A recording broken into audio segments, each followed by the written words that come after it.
उलट सत्याग्रही जे शिस्तीने चालले होते त्यांच्यावरती दगडफेक झाली आणि तिकडे सीताफळाची मोठमोठी झाडं होती, त्यातली सीताफळं कच्ची सीताफळं पण मारत होती.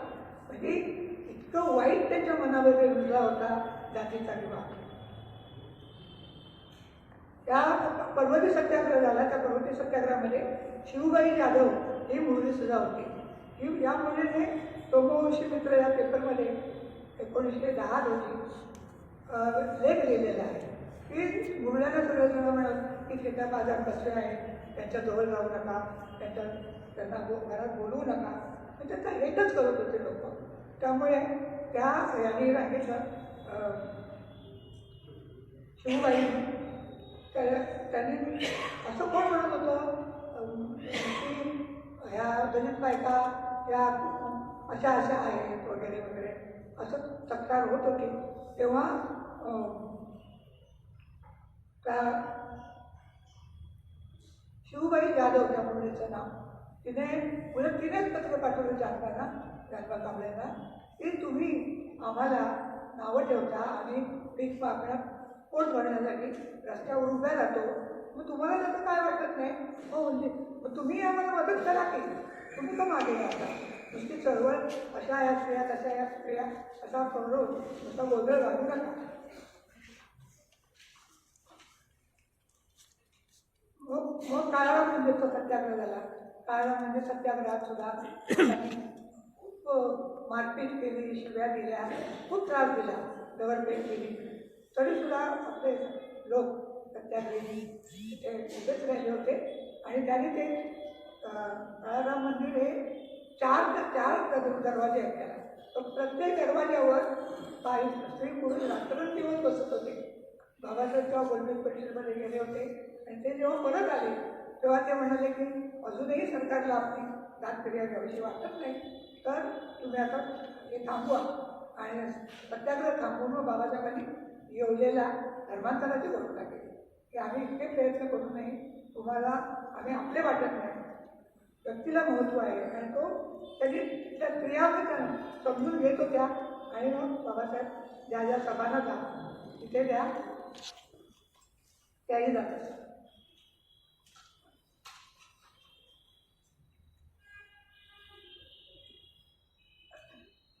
बौद्ध धर्माच्या केवळ पूर्वाश्रमीचे महान त्यांच्यावरच प्रभाव पडला असा नाही, तर दलितांमध्ये ज्या जाती आहेत ढोल चांभार मातंग तर ते त्या मातंग स्त्रिया होत्या, त्या स्त्रियाही जागरूक झाल्या होत्या.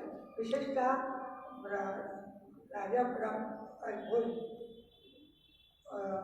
राजभोज जेव्हा त्या ठिकाणी होते तर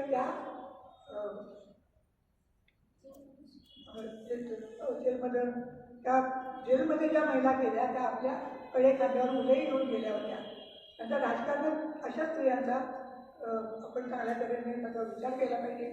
तुमच्या नागपूरमध्ये जवळजवळ 20 स्त्रिया, आम्ही 48 स्त्रिया घेतल्या होत्या, त्यांच्या मुलाखती घेतल्या, तर नागपूरमध्ये 20 स्त्रिया आम्हाला सापडल्या. नागपूर ही भूमी ही खरोखरच चैतन्य भूमी आहे, कर्तृत्ववान भूमी आहे. आणि काही झालं तरी इथे लोक पटकन उठून त्याचा विरोध करतात.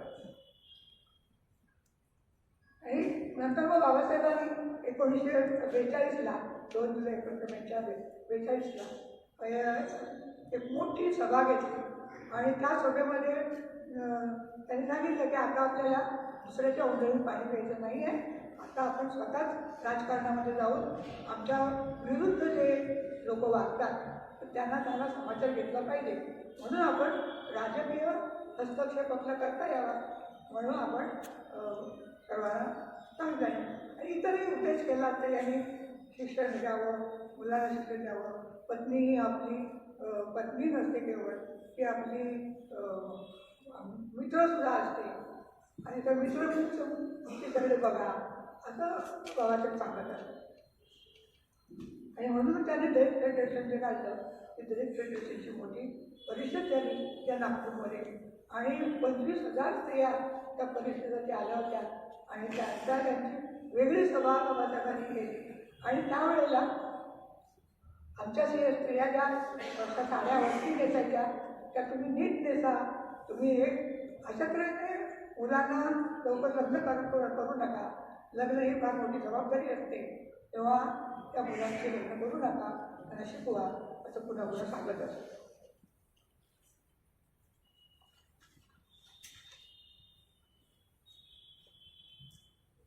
त्या चळवळीतून तयार झालेल्या स्त्रिया होत्या, त्यात गीताबाई गायकवाड, शांताबाई दाणी, दमयंतीबाई देशप्रताप आणि अनेक स्त्रिया त्यात सामील झाल्या होत्या धर्मांतराला पाठिंबा देण्यासाठी. आणि मग याच वेळेला बाबासाहेबांचं भाषण ठिकठिकाणी ऐकल्यानंतर असं वाटलं की आम्ही का नाही पुढे जात, आम्ही घराबाहेर का नाही पडत, आम्ही खेड्यापाड्यातून घराबाहेर पडतो. आणि त्यासाठी त्या म्हणजे महात्मा गांधींची चळवळ झाली स्वातंत्र्याची, त्यावेळेस महिला होत्या आणि त्या जे कामं करायच्या की मारहाण होते, खेड्यापाड्यात लोकांना जीवन नकोसं होतं, तर त्या लोकांना ते धडा देण्यासाठी म्हणून तुम्ही त्यात सुलोचनाबाई डोंगरे होत्या, वीरेंद्रबाई चितळकर, शांताबाई गायकवाड, शांताबाई दाणी यांचे नाव आघाडी होते. शांताबाई दाणींनी आणि लेखनातून सुद्धा बाबासाहेबांनी त्यांचं जे मुकनायक, वैश्वरूप भारत, प्रबुद्ध भारत, नंतर जनता, समता अशी त्यांनी जे वृत्तपत्र होती त्यांची, त्याच्यातून ते माहिती पोचवत असत, सांगत असत लोकांपर्यंत. तसेच शिवराम जानबा कांबळे यांनी पुण्याला घटना उभी केली आपली, आणि त्याचा पेपर होता, त्या पेपरमधून ते बातम्या सांगायचे. त्यामध्ये एक बातमी अशी होती की दलित स्त्रिया ज्या आहेत त्या दलित स्त्रिया ज्या वेश्या आणि मुरळ्या होतात त्या एक ठिकाणी उभ्या राहून आमच्या पुरुषांना बुलवतात आणि त्यांच्या खिशातली रक्कम वगैरे त्याच्यामुळे जाते, अशा तऱ्हेचं लिहिलं होतं शिवराम जानबा. त्याला उत्तर एका शिवबाई नावाच्या हिने मुलीने दिलेलं आहे. आणि ते उत्तर मी साहित्यावर टाकली. सुनीता सावरकर आणि मी, आमची ही जी 2 पुस्तकं आहेत, हे एक पुस्तक आणि सुनीताचं ही पुस्तकं अत्यंत महत्त्वाची आहे. चला, 2 चांभार स्त्रियांचा आंबेडकरी जाणीवांचा परीघ हे पुस्तक आपल्याला असलंच पाहिजे. याच्यामध्ये चर्मकार स्त्रिया काय काय कामं करत होत्या ते तुम्हाला त्याच्यामध्ये दिसेल.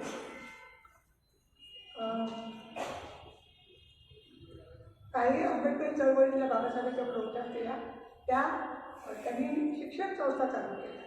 त्याच्या दोघांच्या पतीने शिक्षण संस्था चालवल्या होत्या, शाळा काढली होती. आणि लांब लांब खेड्यापाड्यातून मुली येतात तर त्यांना यायला इतक्या लांब जाता येणार नाही, म्हणून त्यांनी बस सर्व्हिससुद्धा बाबासाहेबांनी सुरू केली होती. आणि त्या जोरावर त्या बऱ्याचशा शिक्षित झाल्या, लिहायला लागल्या.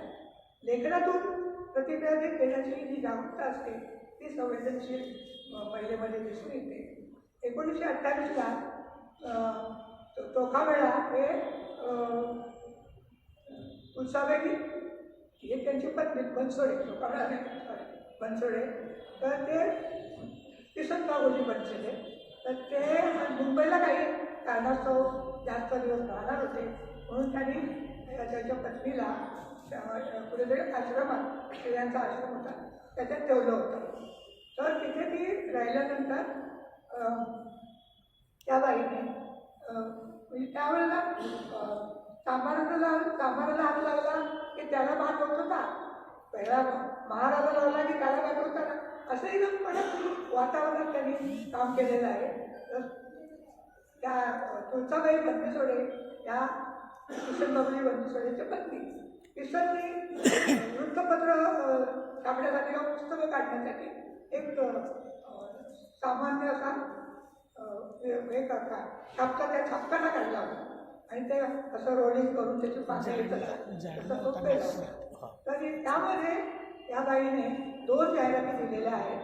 म्हणजे स्त्रियांची सजग राहा केली, स्त्रिया अशा दुसऱ्यासाठी काम करतात, प्रोत्साहन देतात, त्याचा हा नमुना आहे. तर त्या बाईने ते चांभार लोक हातात बांगड्या बनवायचे. कासार जेव्हा यायचे बांगड्या भरायला, तर दलित वस्तीत ते बायकांच्या हातात भरत नसतं. तुला कुठलं पाहिजे, हे पाहिजे का, ही बांगडी पाहिजे का, ती बांगडी पाहिजे का, ती कोण सांगितले सवड त्यांच्या कापून देते, बांगडी भरत नसते. आणि जर भरायची साधी असली तर घोगडी अंतरायची आणि घोगडीवर बसायचं. आणि मग त्या घोगडीतून असं काय पाप शालं होतं म्हणून ह्या तुळसाबाईंनी आपल्या वृत्तपत्रातून 2 जाहिराती दिल्या होत्या बघा त्यावेळेस. ही गोष्ट आहे 1938ची. तर ते आणि ते सायकल चालवा मुलीनं तुम्ही शिकलं पाहिजे, सायकल चालवता आली पाहिजे. आणि आपल्या बायकाला निघत होती, त्यातून बायका तयार होत होत्या. आणि त्यांना संधी मिळतात तर जातीयता, अस्पृश्यांची स्थिती, धर्मांतर, रूढी यावर लेख लिहित होत्या. आणि त्यातल्या काही स्त्रिया तर अतिशय बाळेदार होत्या.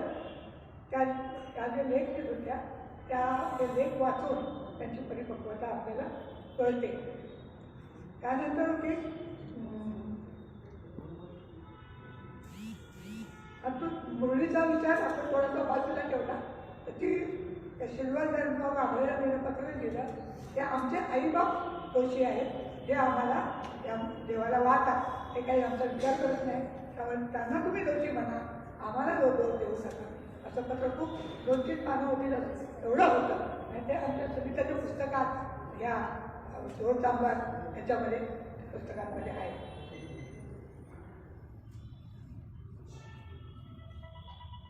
आता हे जे वृत्तपत्र होते त्यांचं वाचन करून किंवा मोठमोठे लोक होते, कार्यकर्ते झालेले, त्यांचं ऐकून आणखी स्त्रिया सजग झाल्या आणि त्या निघू लागल्या की धर्मांतरामुळे काय असा बदल झाला, असा लेख लिहायला लागला, प्रतिक्रिया द्यायला लागल्या. आणि त्या प्रतिक्रियासुद्धा अतिशय साध्या भाषेत त्या देत होत्या. त्यामुळे आणि प्रतिक्रिया देत होत्या, त्यामुळे आपल्याला काय त्यांच्या मनामध्ये आहे किंवा काय समाजामध्ये व्हायला पाहिजे याची जाणीव होत होती. की पूर्वी कसं होतं, आपण मूर्तदेह पुरत होतो आणि नंतर मग तो तयार करून जाळायला लागला. तर ती म्हणते की पाण्यात जर ते हे केलं म्हणजे फुटलं तर त्या जागेला त्याला माती, आपली काळ्या माती गेली, त्या सृजन, माती म्हणजे सृजन, त्याच्यातून तो देहाचं सृजन होईल म्हणून पुरायचं. हां, आणि चालताना जाळल्यामुळे काय होतं की बरेचसे पेतं जळल्यावर जागा मोकळी जाते, पुन्हा तिथे चालता येतं. असे विचार त्या व्हायला गेले. आणखी त्यांनी काय सांगितलं की तुम्ही जर आम्हाला धर्म देणार असाल तर आम्हाला मूर्खेवाला धर्म नको. पूर्वीसारखं बोलणं यायचं एवढ्याच्या त्याच्यातून बघायचं ते आम्हाला चालणार नाही. अशा करतो ते यांनी नावं सांगितलेली आहे. जाळावे की ठेवावे.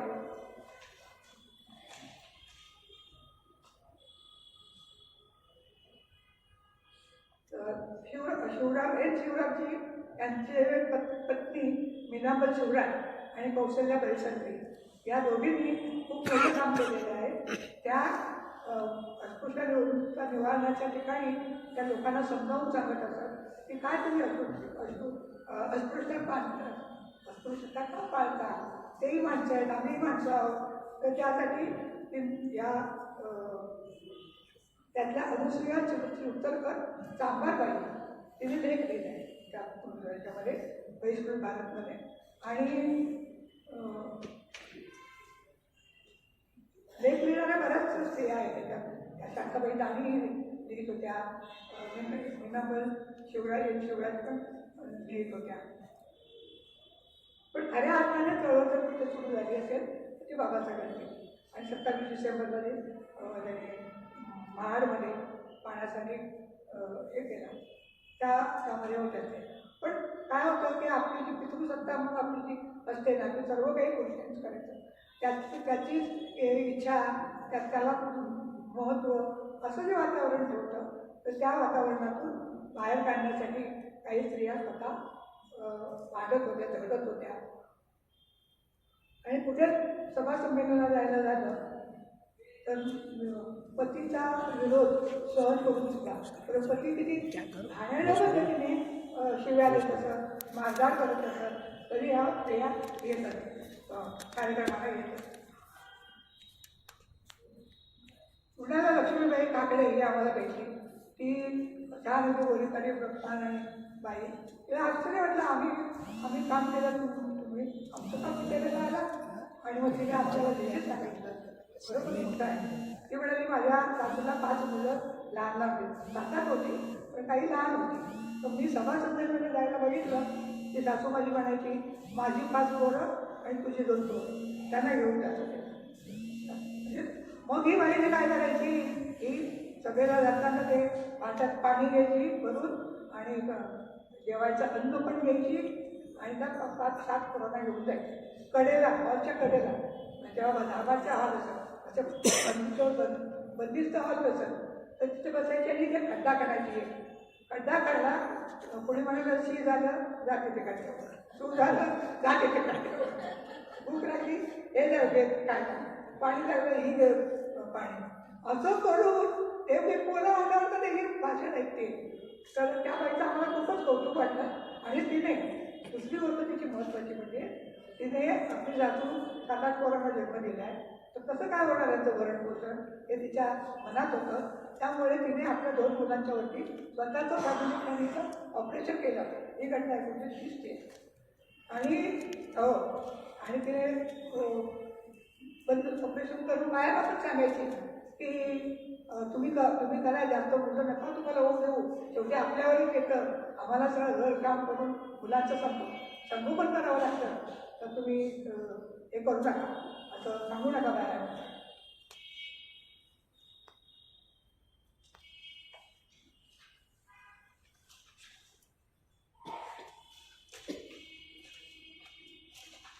काही स्त्रिया तर पहलवान होत्या, त्या तुमच्या सीताबाई पाटील पहलवान, चंद्रिका रामटेके.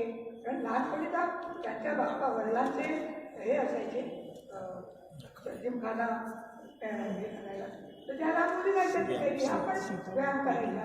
तर ह्याची गंमत अशी आहे की आणि व्यायाम हे तयार झाल्या, तब्येत झाल्या, या बलदंड त्या सरोदेबाई शांताबाई सरोदेने आमचा हात घेतला का आमचा हात घटला आणि मग मला 2 धक्का दिला इथे काय तुम्ही कसल्या पोरी नुसत्या नाजूक साजूक पण इकडे मानवाला मला मारून सांगितलं. स्ट्रॉंग बायका. पण या बायका जरी पेलवान होत्या तरी नवऱ्याचा मार खात होत्या. नवऱ्याचा मार खात होता, तिथे काही बोलत नव्हत्या की आपण तू मारतो वगैरे. पेलवान बाईला नवरा मारतो हे आम्हाला खूप गमतीशीर वाटलं. त्यानंतर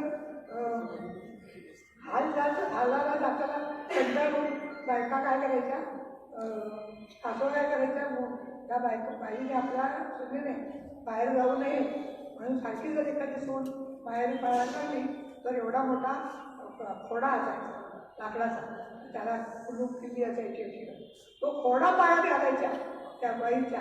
आणि मुलगी लग्न व्हायची ती 7-8 वर्षाची असताना मुलं लग्न व्हायचं आणि तिला भाकरी कर, हे कर, ते कर, असं कामाला जगायला लावायच्या आणि त्यांना हे करायचे. तर आम्हाला असं फार आश्चर्य वाटलं की ही बाई काय अंगठा लावणाऱ्या बायका आणि किती तेजीत कामं करतायत. तर एक म्हणजे तिथे नाक कापलेल्या विविधही कामांच्या ह्याच्यामध्ये नाक कापलेल्या 2 जणी आमच्या गावात होत्या. म्हणजे बाई जर आपल्याला ऐकत नाही म्हणते मला पण बोलायचं आहे, त्यावेळेला त्यांना नवरा छातीवर बसून त्या मुलींचं नाकाप इतकी हिडच उत्पन्न वागणं, क्रूर वागणं हे त्या बायका सोसत होत्या. तर विविधही कांबळ्याने म्हणाले की आमच्या गावात पण होत्या 2 नाक कापलेल्या. मला ते ऐकूनच अंगावर शहायला आला. तसंच तिथे ही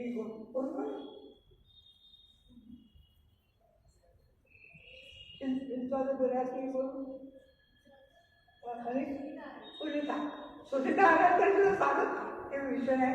तू बाप तुझा खूप मारहाण करायचा आणि एकदा तो म्हणाला जा तुझ्या माहेरी आणि बकऱ्या घेऊन ये, मला याच्या बकरी पाळायचं हे सेंटर करायचं आहे. तर ती काय त्याला नाही ते बाप 18 वर्ष दारिद्र्य तो कुठला देणार आहे शेळी वगैरे. तर तेव्हा ती गरोदर होती, 7 महिन्याची गरोदर बाई. आणि त्याने तिला म्हणाला, जा तुला आण, नाही तर उद्या घरात राहायचं नाही, जा. आणि तिचं लुगडं फेडलं, तिचं लुगडं काढून घेतलं आणि हाकलून दिली. आणि मग ती बाई सांगते की मी लपत छप्पत कशी तरी माझ्या माहेरी आले. आणि मग वडिलांना सांगितलं, वडील म्हटलं असं नाही केलं वगैरे थोडी. आणि त्या सुनीताला सुद्धा तिच्या बापाने ती आई बाळच झाली, ते मूल घेतलं आणि बाहेर जाऊन तिकडे खड्डा करून त्या खड्ड्यात तो मूल मारणार. त्या सुनीचा वडील त्यांना ते जातोय कुठे मुलीला घेऊन दिसलं म्हणून ते हळूहळू त्याच्या पाठला करत जात होता. जेव्हा त्याने खड्डा करून त्याच्या पोरीला ठेवलं तेव्हा तो धावून आला अंगावरती आणि ते मूल आणलं, घेऊन आलं. आता ती सुनीता चांगली हॉस्पिटलमध्ये काम करणारी बाई आणि ती लेखन करते. तिचं विश्वाचं बिळाण विश्वाचं बिळाण नावाचं पुस्तक तिने लिहिलं आहे. त्याच्यामध्ये आपल्या सगळ्या कहाण्या लिहिल्या. आणि खरोखरच मी जेव्हा जेव्हा दलित साहित्य पुरुषांनी लिहिलेलं बघते त्यावेळेस स्त्रियांविषयी काही लिहिलेलं नसतं. आणि स्त्रिया मात्र लिहितात आपल्या अगदी चुलीपासून अगदी बाहेरच्या रस्त्यापर्यंत काय काय घडलं हे त्या लिहितात. म्हणून त्या इतक्या मेहनती आहेत. पण मला असं वाटतं की त्याच सुपरमॅन खऱ्या अर्थाने.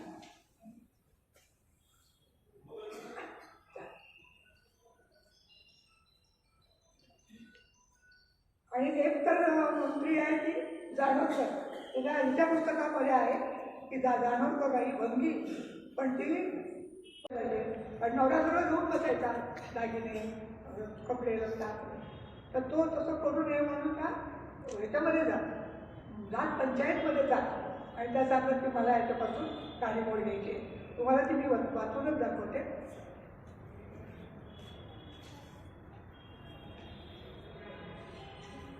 सुनीताने घेतलेलं आहे ते जास्त.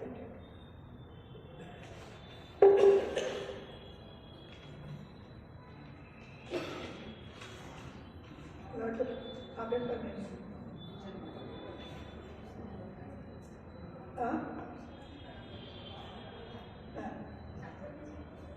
जवळीक बसायला पाहिजे.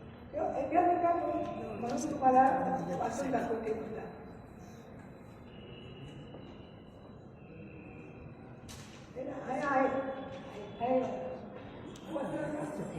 गोष्टी सांगायच्या आता इथे ही शकू विड्यांकर, पण नाव सुद्धा त्यावेळेला कसं लिहिलं तसं काय म्हणते ते ऐका.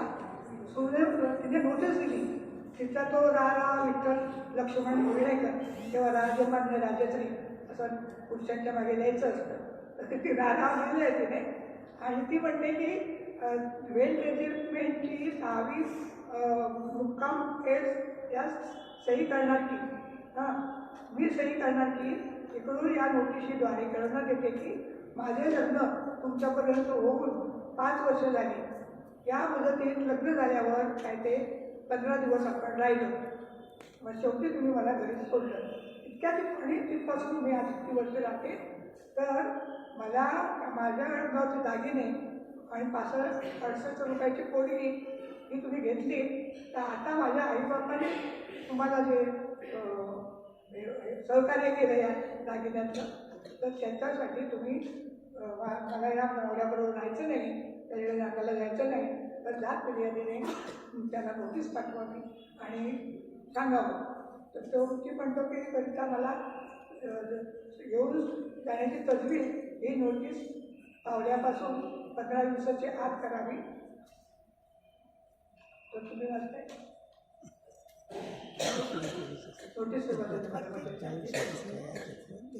नोटीस चांगली आहे. नोटीस चांगली 15 दिवसाच्या आत करावी किंवा तसे होत नसल्यास माझे खाण्याची सोय करावी. त्याचप्रमाणे माझे आई बापा या 5 वर्षात माझे अन्न वस्त्राकरिता 200 रुपये कर्ज झाले आहे ते द्यावे. मी नांदण्यात सुखी आहे. दिलेल्या मुदतीत तुम्हाकडून माझे नांदण्याची किंवा अन्न वस्त्राची सोय झाली नाही तर मी असे समजेन की आपणास माझी गरज नाही. तेव्हा मी हीच हरकत म्हणून माझे संसार सुखास्तव दुसरा नवरा करीन.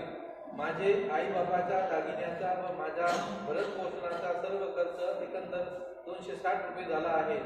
याचे जोखीम तुमच्या शिरावर राहील व ही रक्कम वसूल करण्याकरिता ते तजवीज करतील. कळावे, मुंबई, तारीख 12 जानेवारी 1893. 1893. त्यांनी नोटीस दिलेली आहे. नंतर या किती लढाऊ होत्या बाबासाहेब 2 वर्षाचे होते. राजभोजांचा एक सत्कार होता आणि लोकांनी सत्कार घेण्यासाठी लोक आले होते, असे माणसात बसले होते आणि पाऊस आला तर हळूहळू मागायला लागलो तर आणि खूप जायला लागले तर रुक्मिणीबाई म्हणतात, खबरदार कोणाला ऐकून सुटेल तर हे आधी चांगल्या कामासाठी इथे आलेलो आहेत त्याचं भान ठेवा. आणि तिथे पोळसून सांगितलं की माझ्या बांगड्या घ्या आणि उभं राहा आणि मग पळून जा असं तिने सांगितलं. त्याबरोबर त्या बांगड्यांचा विजय आल्याबरोबर त्या परत आल्या. ते लोक परत आले. पण काही याला दादा तेव्हा राजभोजांना सत्कार केले होते तर त्याला ते आल्याने होत नाही असं म्हटलं. त्या कडातून राधाबाई पळवसचा वराळे या तुरुंगातही गेल्या आणि तुरुंगात त्यांना बरेच दिवस ठेवलं होतं. तर याला आंदोलनासाठी ज्या व्यवस्थे या घराबाहेर पडत असत त्यांना काही पत्रकारही प्रश्न विचारले. तसा तो एक वैष्णव भारतमधला एक पत्रकार तो विचारतो त्या बाईला, दादाबाई वराळे हे बाबासाहेबांचे जाणे मित्र आणि त्यांच्या घरी त्या गेल्या होत्या राहायला, हवापालन करायला. तर त्या पत्रकार विचारतो, तुम्ही तुरुंगात कशाला गेला? तर ती म्हणते, आमच्या हक्कासाठी आलो. हक्क म्हणजे काय? पाणी भरण्याची मुभा आणि व्हाईसरायच्या मांडीला मांडी लावून राज्यकारभाराचा गाडा हाकणे म्हणजेच आमचे हक्क, असं उत्तर देते. तो म्हणतो की अगं पण तुला पोलीस गोळ्या घालतील. तर ते म्हणजे रणांगणात आलेला होतो योद्धा असतो तो मृत्यूची पर्वा करत नाही. असं ह्या बायका एका स्ट्रॉंग झाडांनी बोलणाऱ्या.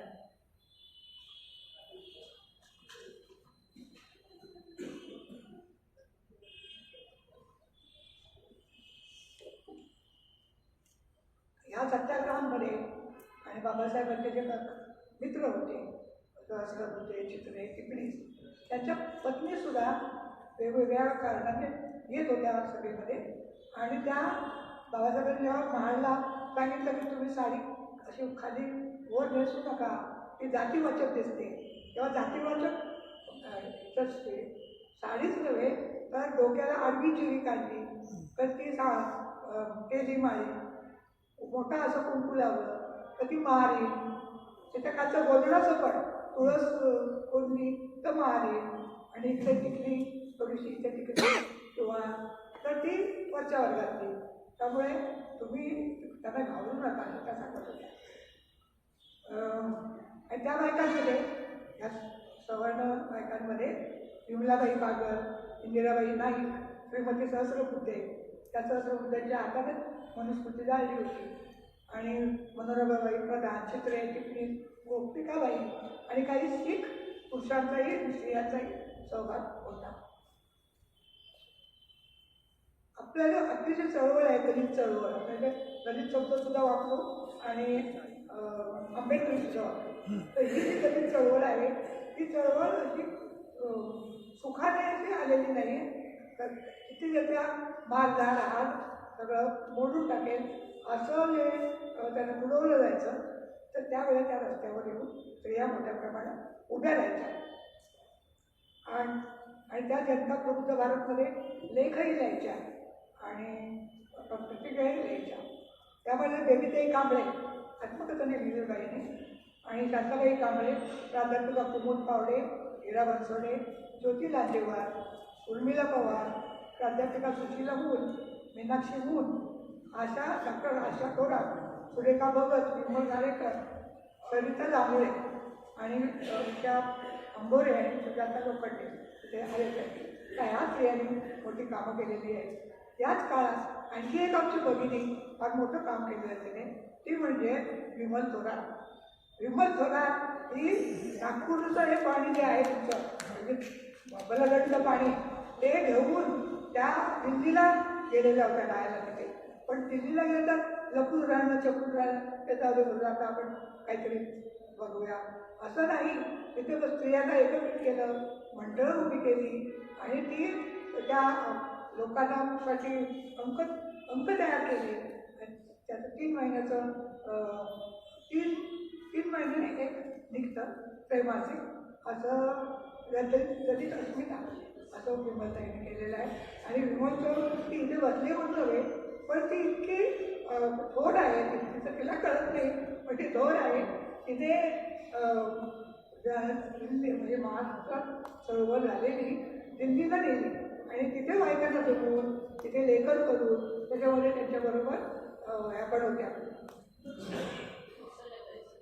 कौशल्य त्यांनी मी पण आपलं आत्मक्रांती केलं.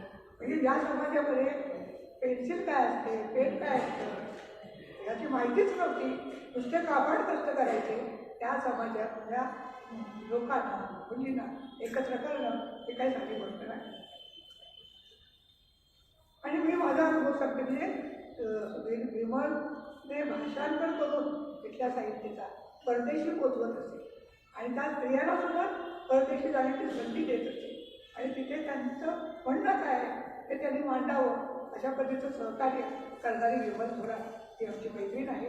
तिने मलाही स्वीडनला जायला मदत केली. माझं एक गाव सुचवलं आणि मी स्वीडनला गेले. तो पण प्रवास मोठा मजेत आहे. वेळ असेल तर येतं का अशा घेऊनच होतो कार्यक्रम कंप्लीट राहील तिथे इथेच तिचं कर्तृत्व इथेच थांबत नाही. तुम्हाला गंमत वाटेल तिथे काय करतो गावाचा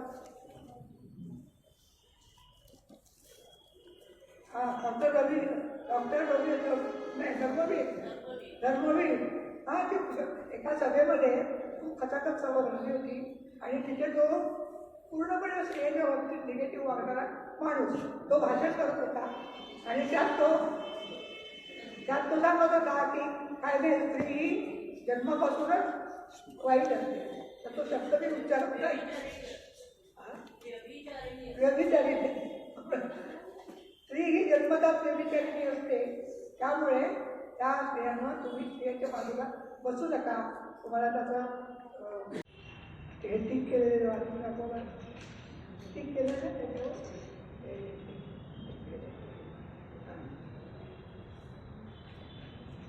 स्त्रियांना पुरुषाबद्दल इतके आकर्षण असते की पतीने तिच्यावर कितीही कडक पहारा ठेवला तरी त्या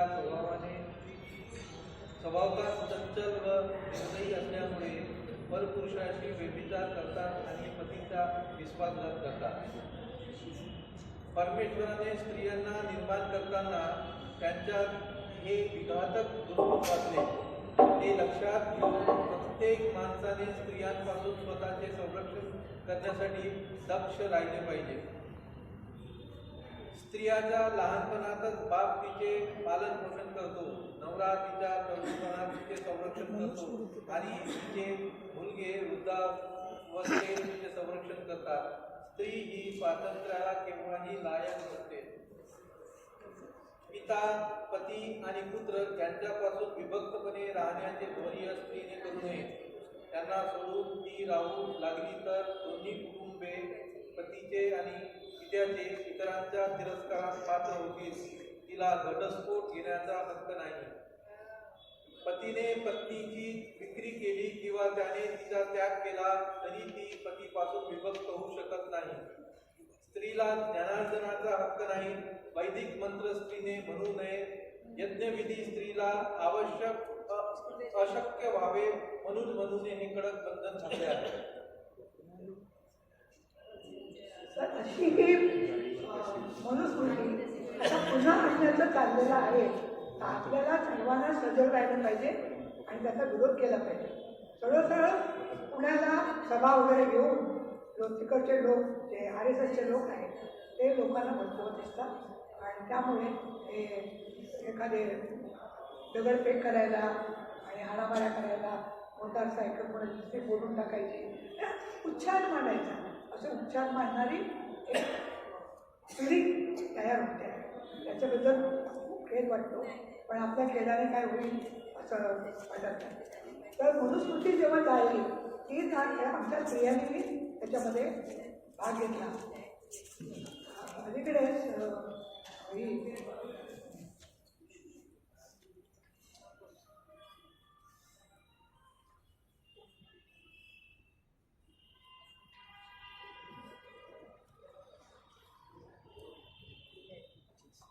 स्त्रियांच्या संघटना खूप आहे.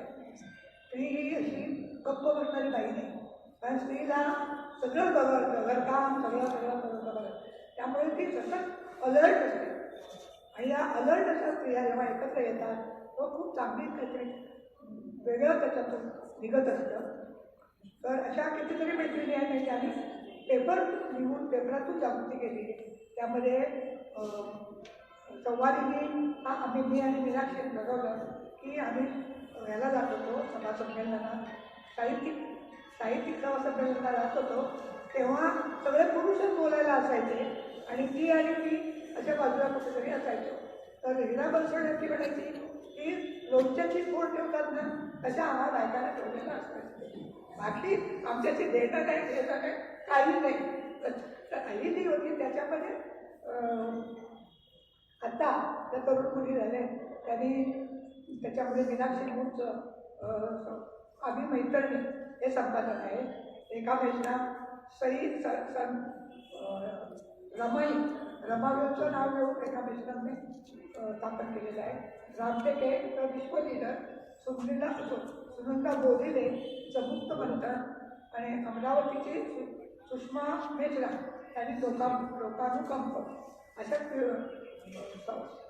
छपाईमध्ये म्हणजे पेपरमधून लोकांपर्यंत पोचायचं हे या गोष्टी करतात. आता आजची पिढी आहे तिच्यामध्ये प्रज्ञा पवार आणि कविता आहे, कवयित्री आहे, छाया कोबरागडे आहे. समृद्ध महिला मंडळात तिने 20 वर्ष काम केलेलं आहे. अशा या साहित्यात चांगलं योगदान देणारं आणि त्या आताची पिढी ही खूप लेखन करते, वाचन करते आणि तल्लख आणि जागृत असते. अशा क्रिया वेगाने आज भारतामध्ये किंवा आपल्या महाराष्ट्रामध्ये निर्माण होत आहे. आता आपण जर पाहिलं त्या टुवर्ड सेक्युरिटी जसा याचा रूल पाहिला की काय क्रियांची स्थिती आहे तर थोडासा बदल झाला. कुठेही निगेटिव्ह बोलणं हे चुकीचं आहे, थोडासा निश्चितच बदल झाला. आणि याच्यामध्ये संशोधन करणाऱ्या स्त्रिया आहेत ही अभिमानाची गोष्ट आहे.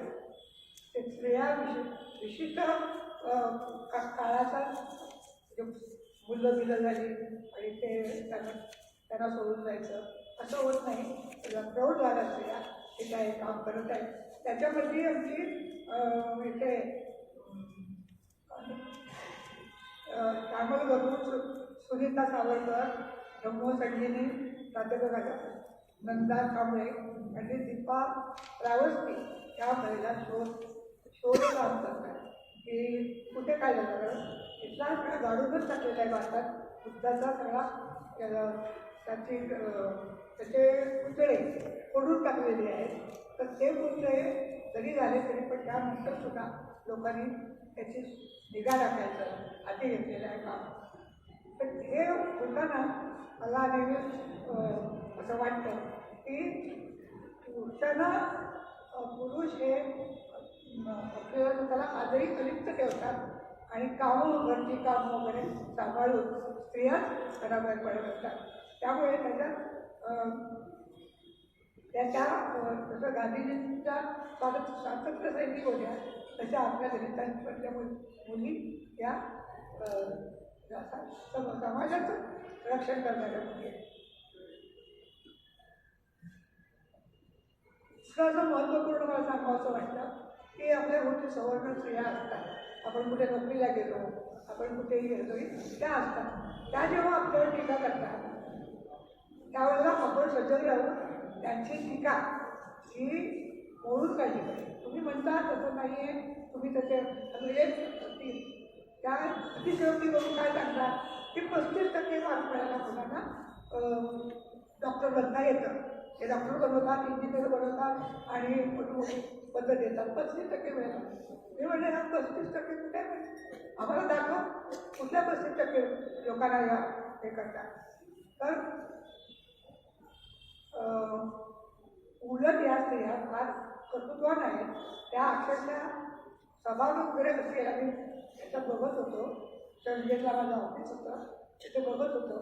आझाद मैदानावर ज्या स्त्रिया येईल त्या पोराबाळांना लेकरांना घेऊन डोक्यावर गोजो भाकरी बांधून त्या मोर्चामध्ये सामील होते. ही जी बाईची स्वभाव तिचा आहे ते जोडून राहतात. सर्वांनी एकत्र राहूया, एकत्र भांडणं वगैरे काही करू नका. हा जो प्रकार संदेश द्यायचा होता त्या अनेक वाटाने देतात. मुलगी झाली त्या मुलीला मारणं म्हणजे आलं होतं आपल्याला.